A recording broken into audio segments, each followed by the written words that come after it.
goals in the first half, evenly spread. This the opener, Glenn, scored by Rafinha. Yeah, fabulous. He had a fabulous game, he really did. Every time he was on the ball, he just missed the sitter as well, just before that. But as soon as he gets 1v1 here, it's about shifting the ball there. He knows exactly what he's doing there. He's just shifted it to the left. He knows the defender has got to put his foot out to try and block the shot, but he swivels back, it goes right through his legs to that bottom corner. No goalkeeper in the world can save that. This, as we went into added time at the end of the first half, it is simply Vinicius Junior at his best, individual brilliance. Yeah, it was fantastic. I mean, Pedri comes from the wrong side here. He should have been on the inside of Koundé to cover him, actually, but it's individual flair, it's individual brilliance. You know, when he picks the ball up, you're thinking, well, there's no danger for a goal here. How's he going to score from there? But my word, little nutmegs, comes inside, has the pace to get on the other side, and then just shifts the ball inside, and there, takes it so quickly. Garcia can't make any save. He just sort of stabs it out, doesn't he?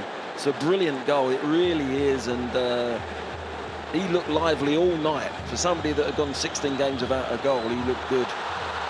And then almost immediately, Barcelona reply. Lewandowski with just the sort of finish we've seen from him so many times over the years. Absolutely brilliant. I mean, this is what he's all about, isn't he? Look, little scoop, little smile on his face as the ball's going in off the inside the post.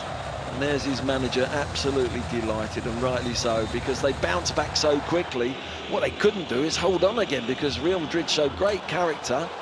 And it's a really clever goal. He does really well, Garcia. He's falling backwards, he's under immense pressure, manages to keep it under that bar, and hits the bar and goes in. A better finish, actually, when you look at it again. Rafinha jumps extremely well, gets a little touch, stops the ball from going in first and foremost, but there's the finish. Hits the underside of the bar and in. And we had a real game on, and that changed everything for the half-time talk for Xabi Alonso. It really did, because as a football match, Barcelona first half were absolutely brilliant, outplayed Real Madrid. It was just carnage, wasn't it? Footballing carnage at the end of that first half. Yeah, so had everything, didn't it? Had everything. It really did. And the game settled in the end by a deflected goal. Yeah, it was. I mean, this is when they suddenly got the possession again, and they upped it in and around the penalty area. That's their little signal. That area of the pitch is when they go into another gear. They go through the gears, and everything's quicker. And there's a big deflection here. Courtois, you see him falling down to as if it's going to go in the bottom corner. There's the 1-2, quick feet. There he slips as well. There's the deflection of Asensio. It just catches his foot here. There you go, little touch. He slips, but he gets a shot in with his right foot, and that's the reason why the ball's gone high in the net, and Courtois is down on the ground, expecting that shot to be coming, so he pushes it round the post. But it was a little bit fortunate, but there you go. This the red card. I think at first maybe wondered if it was a bit harsh, but when you see from another angle, whilst maybe you could question the force, it is high. Yeah, it's a difficult one, because when I saw it, I thought it was a silly tackle. But you see Mbappe working back here on young Yamal, and here he comes, a little step over that I think actually does De Jong. It confuses him a little bit, but he slides in, and once you slide in, you're out of control. And I think that's what the referees looked at. And in the first position here, it doesn't really catch the ball, and he catches Mbappe first.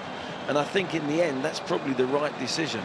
When you look at it like that, it's more difficult in slow motion. It looks worse, but I think it was a good decision in the end. And added time, deep into added time, we wondered if they'd get a chance, Real Madrid, to equalise. They didn't have one, they had two. Both fell to defenders, though. The first to Carreras. Yeah, Carreras there, he's in the penalty spot. What a chance. It really, I think it's a little bit in between his feet, you know. And he's left-footed. He wants it on his left foot. He's got time, but he can't really open his body up to get it into that bottom corner. And then Courtois, they send the goalkeeper up, everything, throwing the kitchen sink, everything. There's the chance, and he's got to do better. Asensio's got to do better. He's above it. He can actually see the open space in the corner where it needs to go, but it goes straight down Garcia's throat. And he had a couple like that, Garcia, where it